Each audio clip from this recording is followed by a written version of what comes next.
The rain pounded against my bare skin like 1,000 accusations, each drop mixing with the blood trickling from my split lip. I was 17, standing on the porch of our perfect suburban home in suburban Chicago. The kind with manicured lawns and secrets buried deeper than the roots. The door had just slammed shut, the deadbolt clicking into place with a sound that echoed in my chest like a death knell. Through the frosted glass, I could see my mother's outline, hesitating for a split second before she turned away, leaving me to the storm. That moment wasn't just rejection, it was the spark that ignited a fire in me, one that would burn slow and steady until it consumed everything in its path. My name is Sarah Thompson now, but back then, I was Sarah Hale, the stepdaughter of Victor Hale, a man who built his fortune flipping properties in the Windy City and tearing down lives in private. Victor had married my mom, Laura, when I was 10, sweeping into our cramped apartment life like a savior after my dad's heart attack left us scraping by. He promised stability, a big house in Oak Park, private schools, the American dream wrapped in a bow. But dreams have a way of twisting into nightmares when the bow unravels. That night, my birthday, the air in the dining room had been thick with tension from the start. Victor had polished off half a bottle of scotch before we even sat down to the cake Mom had baked. His eyes, sharp and predatory, fixed on me as I blew out the candles. 17. Huh? Think you're all grown up now, Sarah? Ready to spread your wings and fly the coop? His voice was laced with that mocking edge, the one that always preceded the storm. I'd been clutching college pamphlets under the table, dreaming of escape to somewhere far like UCLA or Boston University.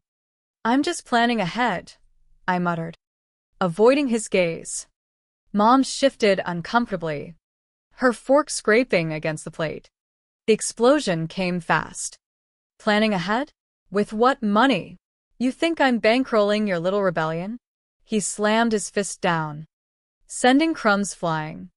I should have stayed silent. I knew the rules, but something in me cracked. It's my future, Victor, not yours to control. The words hung there, defiant. His chair scraped back, and before I could blink, his hand connected with my face, the ring on his finger opening a gash on my cheek.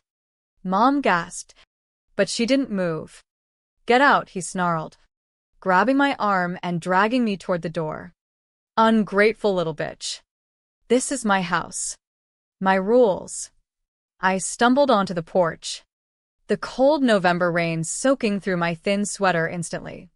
Mom, I screamed, banging on the door. Please, don't let him do this. Her face appeared in the window, pale and tear-streaked, but she shook her head, mouthing go before drawing the curtain. The betrayal hit harder than Victor's fist. She'd chosen him. Again. The neighbors' lights flickered on one by one, but no doors opened. In our polished neighborhood, domestic drama was something you whispered about over fences, not intervened in. Shivering, I made my way to the garage, curling up behind stacks of old boxes that smelled of motor oil and forgotten holidays. My teeth chattered, but the cold fury building inside kept me alive. Victor thought he'd broken me, but in that moment, I swore an oath to myself. I'd rise from this, stronger, smarter, and one day, he'd regret every slap, every controlling word, every time he'd made us cower. But revenge wouldn't be rash, it would be calculated, patient, like the way he'd isolated us over the years. I'd dismantle him piece by piece, using the very system he manipulated to his advantage. Before Victor, life had been simpler, warmer. Dad was a mechanic, hardworking and kind, with calloused hands that fixed everything from cars to broken toys. When he died suddenly at 42, Mom and I were adrift in grief and bills. She waitressed double shifts while I microwaved dinners and did homework alone. But we had each other, Saturday mornings at the park. Her reading me bedtime stories, even when I was too old. Laughter that filled our tiny space. Victor appeared at a real estate networking event Mom attended, hoping to find a better job.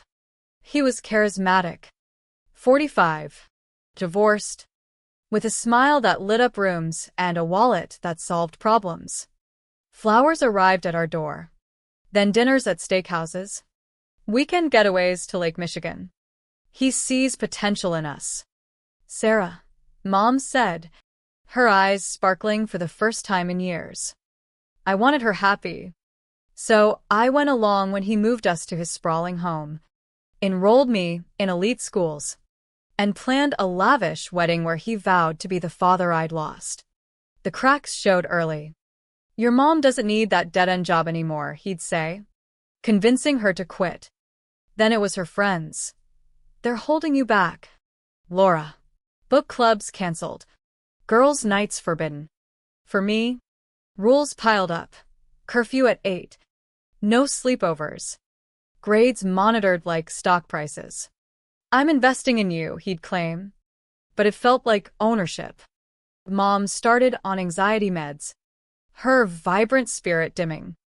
I'd hear them argue at night, his booming voice, her quiet pleas, followed by bruises she hid with makeup. The first time he raised a hand to me was at 13, over a spilled glass of milk. Clumsy idiot, he growled, shoving me against the counter. Mom stood frozen, then later whispered, he's stressed from work. Honey, be more careful. That became the pattern, his rage, her excuses, my silence. By 15, I'd mapped his moods. Whiskey meant danger. Closed deals meant temporary peace. He tracked my phone, read my emails, vetoed any boy who glanced my way. Focus on success, he'd bark. But success meant his version. Obedient, isolated, dependent. I started hiding cash from babysitting gigs, burying it in the yard. I documented everything in a notebook stashed at school, dates, injuries, his threats. College became my lifeline, a ticket out. But Victor had other plans. You'll commute to community college. Stay under my roof. The fight that led to that rainy night was the culmination, me declaring I'd go anyway. Him unleashing fury that left me bloodied and banished. In the garage that night, as rain drummed overhead, I transformed. No more victim. I'd become unbreakable. Turn pain into power. Victor had forged me in fire. Now I'd use that heat to melt his world. Dawn broke gray and unforgiving, the rain easing to a drizzle as I slipped away from the garage, my feet numb in soaked socks. I hitched a ride to the bus station with a few dollars I'd stashed, heading to Aunt Karen's in Milwaukee, Mom's estranged sister, cut off years ago by Victor's isolation tactics. She opened the door without questions, wrapping me in a blanket and calling the police. The report was filed. Assault. Unlawful eviction of a minor. But Victor's lawyer spun it as a teenage tantrum, and Mom corroborated, claiming I'd run away after an argument. The case fizzled. But it was my first taste of the legal system, a tool I'd wield later. I crashed on Aunt Karen's couch, finishing high school online while working at a diner. The freedom was heady. No one monitoring my every move. No explosions over imperfect grades. But nightmares haunted me. Victor's face twisted in rage. Mom's silent complicity. Therapy at a free clinic diagnosed complex PTSD, hypervigilance, trust issues. A constant undercurrent of fear. You've survived hell, the counselor said. Now rebuild on your terms. College acceptance to NYU came with scholarships I'd applied for secretly. New York swallowed me whole. The bustle. The anonymity. My roommate, Mia from Texas, became my first real friend, teaching me to laugh again. I majored in psychology, drawn to understanding minds like Victor's, narcissists, abusers, Manipulators. Part-time jobs at a bookstore and coffee shop built my savings. Independence was my armor. But Victor didn't forget. Anonymous calls started my freshman year. Heavy breathing, then hang-ups. Packages arrived with childhood photos, defaced with marker. "You can't hide," one note read. I changed numbers, got a restraining order. But enforcement was spotty across states. Mom called once, begging me to come home. "He's changed, Sarah. He misses you." Her voice was slurred, laced with whatever pills he fed her to keep her compliant. "He'll never change," I said. "And neither will you if you stay." She hung up, but the seed was planted. Sophomore year, I interned at a domestic violence shelter, seeing echoes of my life in every battered woman. One client, Rosa, mirrored Mom, isolated, gaslit, terrified to leave. Helping her file for divorce ignited something in me. Revenge wasn't just personal, it was systemic.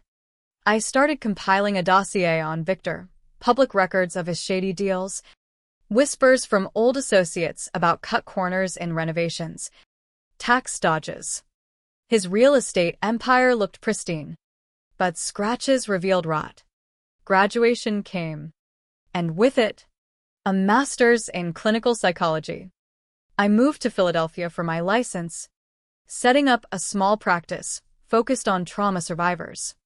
Ethan entered my life at a conference, a fellow therapist, kind-eyed and patient. Nothing like Victor. Our dates were slow, built on trust. He never pushed, always listened.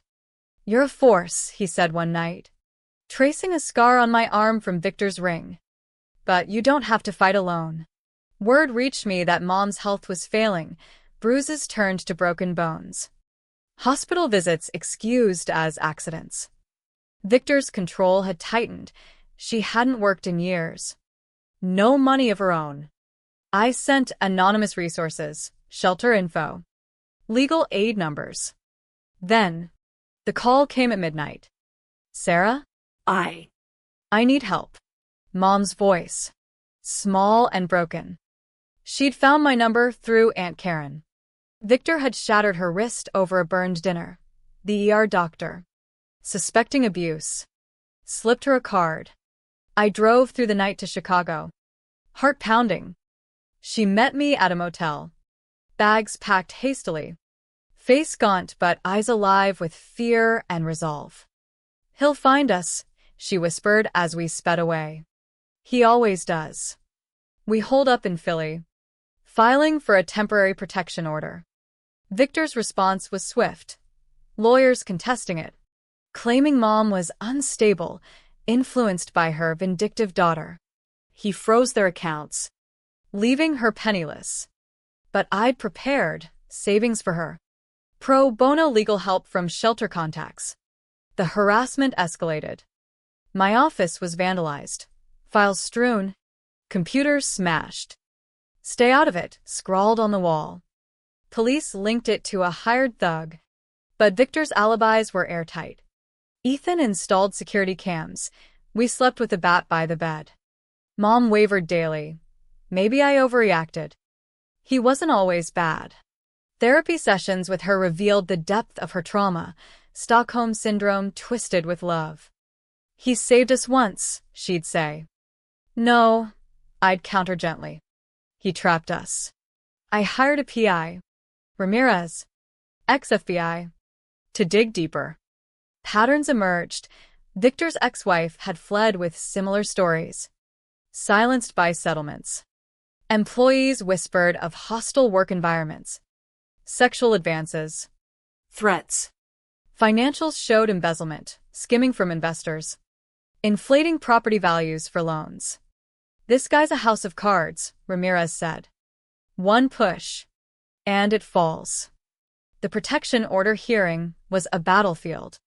Victor strutted in, suited and smug, his team painting Mom as hysterical. But our witnesses countered, neighbors recalling screams, doctors detailing injuries. Former staff exposing his temper. I testified last. Voice steady. Victor Hale isn't a provider, he's a predator. He beat me at 15 for talking to a boy. Locked me out at 17 for dreaming of college. He's destroyed lives. And it ends now. His outburst sealed it. Lying whore. I gave you everything. The judge's gavel fell. Order granted. But Victor's eyes promised war. That night, he called. You'll regret this. Sarah. I'll bury you both. I recorded it, adding to the file. Revenge was unfolding. Not with fists, but facts. The weeks after the hearing blurred into a siege. Victor's lawyers appealed the order, dragging Mom through depositions where they twisted her words, making her doubt her memories. Did he really hit you? Or was it an accident? They'd probe. She'd come home shaking, but each time, she'd straighten her spine a little more. I'm done lying for him, she declared one evening over tea in our cramped Philly apartment. It was the first spark of the woman I'd known before him. My practice suffered, clients spooked by the vandalism, but I adapted, offering virtual sessions. Ethan was my rock. Cooking meals, holding me through panic attacks. We're in this together, he'd say, his calm countering my storm. But Victor upped the ante. Anonymous tips to my licensing board, alleging unethical conduct, obsessive vendetta against family. Investigations cleared me, but the stress gnawed. Ramirez's report landed like a bomb. Victor's empire was fraudulent at its core, ghost companies siphoning funds, bribes to inspectors for subpar builds, affairs covered by company expense accounts. One mistress, a former assistant, had been paid hush money after a workplace injury, code for assault. We tipped this to the feds, Ramirez said. He's done. But I needed Mom safe first. We moved her to a shelter, anonymous and secure. Victor stalked the edges, flowers delivered with cards reading, "Come home. Love." He showed up once, pounding on the door, screaming about his stolen wife. Security footage captured it. Police arrested him for violation. In court, he played victim. She's confused, influenced by our troubled daughter. The judge wasn't buying fines, warnings, but no jail yet. Mom's therapy intensified. I loved him once, she admitted in group sessions. Or thought I did. But it was fear disguised as love. Hearing survivors' stories mirrored ours, strengthening her. She started volunteering at the shelter, helping others pack escape bags. Her hands steady now. I leaked bits to the press anonymously. Of course. A local Chicago paper ran a story. Prominent developer accused of abuse. Fraud probes underway. Victor's partners bailed. Contracts evaporated. His facade cracked publicly. Country club whispers turned to shuns. He sued for defamation, claiming we fabricated everything for inheritance grabs. That's when I countered with the ex-wife's affidavit, breaking her NDA, similar abuse, payoffs, threats. The suit collapsed, but Victor lashed out. My car tires slashed. Ethan followed home from work. Back off, a note warned. We reported it, building the case. The FBI took interest in the financials, wire fraud, evasion. Agents interviewed me. You've got solid evidence. This could put him away for decades. Mom testified in the violation hearing, voice unwavering. He controlled every breath I took. But I'm free now. Victor's rage boiled over. You ungrateful, cut off by his lawyer. Bail revoked. He spent a night in jail. It was the first taste of his own medicine, powerless. Caged. Healing crept in slowly. Mom got a job at a clinic, nursing again. Her smile returning. We walked Philly streets, talking about Dad, reclaiming lost years. I failed you, she said once. No, I replied. You survived. Now we thrive. The federal indictment dropped on a crisp fall morning. Victor arrested at his office, handcuffed before employees. News crews swarmed. His mugshot went viral. Charges piled. Fraud, laundering, plus state assault counts from Mom's reports. Assets frozen. House seized. He called from jail. Voice broken. Sarah? Please. Drop this. For old times. Old times?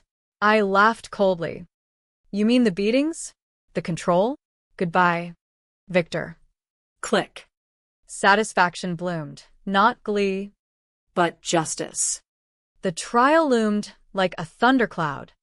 Months of prep turning our lives into a legal marathon. Mom and I pored over statements, reliving horrors in sterile conference rooms.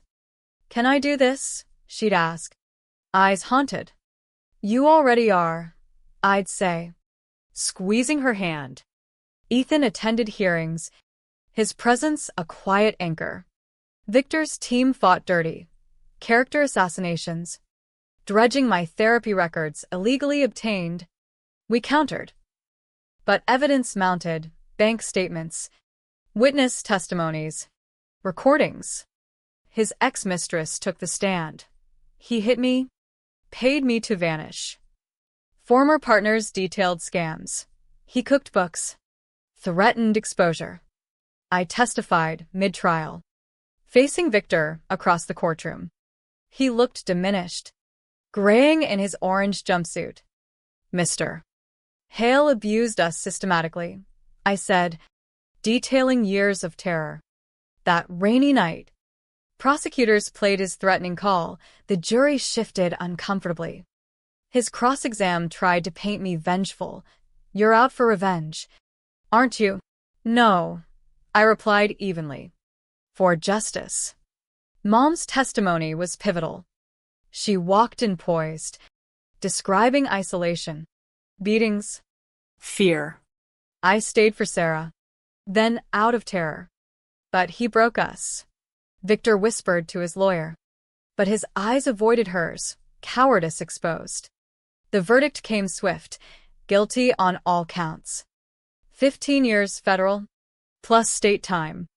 As cuffs clicked, he glanced at me, defeated. Small. Outside. Rain fell softly. Mom hugged me. It's over. But healing continued. Mom thrived in Philly, dating gently, her clinic work fulfilling. My practice boomed. I spoke at conferences on abuse recognition. Ethan and I married simply, vows of partnership, not possession. Mom walked me down the aisle. She chooses freely, with my love. A prison letter arrived years later. Victor claiming remorse. Therapy. Forgive me. I burned it. Forgiveness wasn't obligatory. Living well was. 5 years post-trial. I stood before a room of social workers, sharing our story anonymized. Abuse hides in plain sight, I said. Listen. Document. Empower. A young attendee approached. That was my sister. She escaped last month. How is she? Healing. Free. Mom hosted dinners now. Her apartment filled with laughter. Friends reclaimed. We lost time, she said, but gained wisdom. Ethan and I welcomed a daughter, teaching her strength, boundaries. Reflecting on that rainy night, I saw transformation, from victim to victor. Victor rotted in prison, his empire dust. But true revenge was our rebirth, turning scars into service, pain into purpose. Yet, questions lingered. How many suffer silently? When does complicity become survival? The cycle breaks one story at a time. But the fight endures. A quiet revolution against the darkness.